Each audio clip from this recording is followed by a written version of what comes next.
This is the Detroit Sports Podcast Network. The linchpin of a decade of competitive baseball and the man who helped bring 2 American League pennants and 3 Central Division titles, the former manager of the Detroit Tigers and soon-to-be Michigan Hall of Famer, Jim Leyland, who will be inducted into the Michigan Hall of Fame this Friday evening at the Fisher Music Center. Jim, welcome to the show. Hey, guys. How you doing? We're doing excellent. Like I said before, Friday evening you're going to be inducted into the Michigan Hall of Fame. You have anybody special introducing you?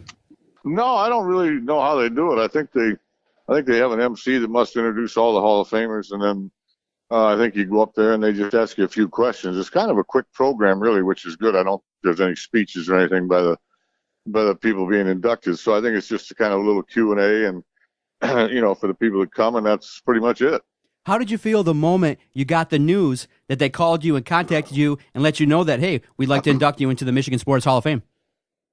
Obviously, when you get an honor like this, obviously it just means that somebody gave you an opportunity. And of course, in this case, Mike Ilitch, the Ilitch family, Dave Dombrowski, Al Avila, David Chad, John Westhoff, and the entire front office was just, great to me. They gave me an opportunity to be the manager of the Detroit Tigers, which, believe me, I take very seriously. I think it's an honor to manage a major league team, particularly one that I was fortunate enough to sign with as an 18-year-old kid. So to get that opportunity at a point in my life was unbelievable. And when you, like I say, when you receive an honor like this, it's normally because somebody provides you with an opportunity, and that's certainly the case. What does it mean to you to be such a beloved figure to not just the Tiger fan base, but also the state of Michigan? Well, it's nice. I mean, it's obviously nice to be recognized, but, it's usually, it's usually because a lot of other people did good. I mean, look at the way the players played for me. In 2006, I think it was a big turnaround for the entire organization when the Tigers became a family again. The front office was unbelievable. The support that I got from within there was, great. Mr. Ilitch, the Ilitch family, Dave Dombrowski, like I said, all those people, they really supported me. And of course, the key was the players. And we had good players, and I knew that when I came in there. And we just needed to make talent a team. So we were able to do that, and I thought we kind of revitalized Tiger baseball a little bit. I'll always be proud of that. But I think the thing that I'm proudest of during my time in Detroit was the fact that we brought the entire organization back together, as well as the fans and everybody else. We became a big, happy family. It was exciting in Detroit for a lot of years there. Certainly apologize that we didn't get that final big prize for him, but, we obviously did pretty well. We won a lot of games, and, we never lost the first round of the playoffs. A lot of people said, well, Dombrowski got them there, but they always got knocked out early. We never got knocked out early. We won every division series we played, and so, it was just nice to see the fans, all the Tiger gear, wherever you went, Tiger hats, Tiger shirts, people back into it again. And, some of that stretch that I was there was through some very tough times for the city financially, with the auto industry and everything. So it was just a pleasure and an honor to be the manager for the Detroit Tigers. I truly appreciated it. Speaking of 2006, you gave a post-game presser that has become lore in Detroit. Back then in 2006, was your intention truly to change the culture of the Tigers? And did you think that presser would become as big as it is to this day? Well, no, I didn't really think about it that much. You don't certainly plan stuff like that. You just react. And when you see something that you need to respond to, you take care of it. And, I just didn't want them to fall into that trap that they had been falling into a little bit, complacency. And it was okay if we won a few games and lost a few games, that wasn't okay anymore. And it wasn't really anything. It wasn't my way. It was what I believed was the right way. I know when Sparky came in, he said, it's my way or the highway. I didn't feel like that at all. I felt like, we're not going to do things my way. We're going to do things the right way. And I tried to really emphasize that. And I knew, I told those guys early on that this is a potentially a World Series team. And, after a while, they realized that, if I did say one thing that was accurate, that was one thing that was accurate. And I truly believed that. I could see this team was really good. They just didn't have a feel at that time, right off the bat to know how to put it together and to know how to have that swagger that I asked them to have, a little bit like the Yankees, and not cocky or belligerent or anything. But I wanted them to have that swagger, like, hey, this is the Detroit Tigers. These guys are good. They're coming to town. They're good. And, they did buy into that. And, I wanted to make sure that, they didn't forget about the message that I was trying to send. So early on, we had to, get things straightened out a little bit, which we did. And I don't know, we went on some torrid streak after that. So it was, I don't really know if that had anything to do with it or not, to be honest with you. But at the same time, I wanted to push that club because I knew it was really good. Sticking with that 2006 team, you mentioned that you had guys who you thought could win a World Series. You thought you had guys who were talented. What were some other key ingredients that got that team to that point? And do you see this current installation of Tigers having similar ingredients? Well, I think what happened, if you looked at that team in 2006, you already had Pudge there, you had Maglio there, you had Guillen there, you had Inge there. These guys were, veteran players. I mean, they just hadn't won yet, but they were really good veteran players. And then I really think we made a good move when we signed Kenny Rogers. We brought an old veteran pitcher in there, and I don't want to say old, but, a real veteran pitcher in there to kind of stabilize things, the mentality of things. We also brought in young talent like Justin Verlander and Joel Zamaya. So we interjected some young with some old, and then some guys that were in between, guys that were in maybe, about to be in the good part of their careers.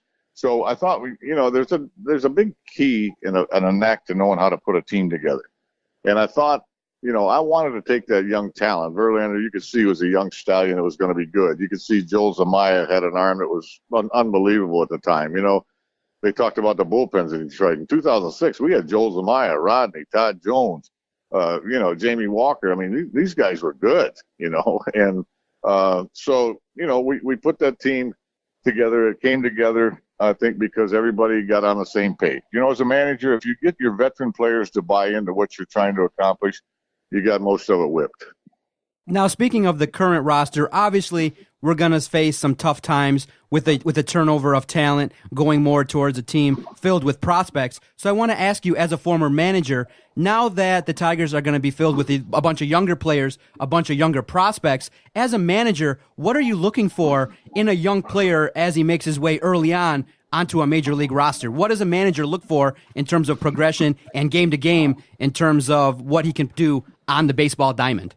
Well, I think that's a great question. That's a great point. And I think that's exactly where we are right now. Like a lot of people, we're just looking at the fact that we're having a tough time winning some games right now. And I understand that, believe me. I've been through it. I went through it right after winning the World Series in 1997 when the Marlins. In 98, we played 38 rookies. We got beat 108 times. So, but I think what you have to do, I think the process that we're in right now, I think Al Avila and his scouting staff did a terrific job of acquiring some talent to add into the organization that was a little short of talent, quite truthfully. And they interjected some young talent in. Now I think the job is, these next few games, 18 left or whatever they got, it's a good time to try to, get an idea who are the most talented players we brought in. So, from the minor league reports to the major leagues, what you're seeing right now. I think that's really important to be judging these guys, to be scouting these guys. Which guys have the highest ceilings? Which guys have the most talent? Which guys have the most flexibility as far as learning power? I think this is a critical time for the Tigers, and it's a very important time, even though the win-loss record is going to suffer. There's no question about that. There's going to be some growing pains. But at the same time, I read a lot of the stuff that people talk about, and everybody felt it was time that you had to trim this roster, trim the payroll. That's the realistic part of baseball.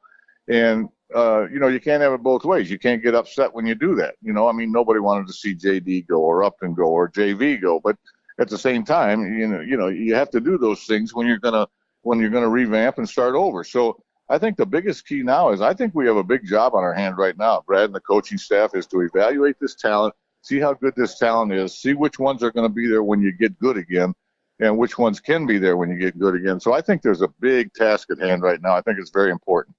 Hot button issue that's going around speaking about this team. If Brad Ausmus is brought back next year, what do you think he brings to the table that makes him a good choice as the manager during this rebuilding phase that the Tigers are going through? Well, obviously he's a very bright guy. He runs a very good game, and it's hard to judge guys when you're having the kind of year we have, and then we made the trades and we had some injuries to start. I think he's a very bright guy. I think he runs a very good game. I think he's an excellent guy at teaching. He's young. He's in great shape. He can do physical work. He can work with the players physically as well as mentally. He can run the game at the same time. So I think he brings a lot to the table. And of course, that's going to be a decision for Al Avila to make. I don't have anything to do with that. I don't know anything about it. I know I've read where Al and Brad are going to sit down and talk at some point, and the decision will be made. But he obviously brings a lot to the table. There's no question about that. I think he's an excellent manager, And like I said, he is, if you were talking about some guy like me in this situation, it'd be probably time to go to pasture. But you got a young guy in Brad that can do work physically. He's very bright. He runs a good game. He's got a good feel for players. So, if Al and Brad decide that it's a good fit, I'm sure it'll work out. If not, then, who knows what's going to happen. But that'll be a decision that Al and Brad have to talk about, and that decision will be made on some later date. Do you and Brad have a good relationship, and does he pick your brain sometimes on different topics and how to get through to players and how to do different things with the lineups? No, he never asked me about a lineup as long as I've known him. I'm in Cleveland right now with the team, to be honest. He's just taking a look at some of, Candelaria and some of the guys. We do have conversations. I try to stay out of his hair. If he asks me something, I give him my opinion, which is exactly what it is, and it's opinion. You can, either accept it or not go along with it, whatever. But I don't have anything to do with the strategy or lineups or anything like that. Brad knows what he wants to do. He's very well prepared. I watch him in these games when I'm with the team, and he's extremely prepared. He knows exactly what he's doing, what he wants to do. But right now, when you're playing a bunch of young players, it's going to be tough to win games. That's just the way it is. I mean, we have an absolutely great relationship, but I'm not near as involved as some people think I am. It's his team. I stay out of the way. If he asks me something, I give him my opinion. And he's been absolutely more than respectful to me during the time here. Former Tiger manager Jim Leyland on the phone with us. Speaking of Cleveland, in the midst of a 20-game winning streak, looking like they're poised to make a run this year, what do you think about the Cleveland squad and what's their chances to make a run in the American League? Well, I think, I think they probably have the best team in baseball right now. But if you remember, right, 3 weeks ago, that's what everybody was saying about the Dodgers. This is a very humbling game, and there's no guarantees whether this streak continues today or not. How they finish up. There's no guarantees once the playoffs starts.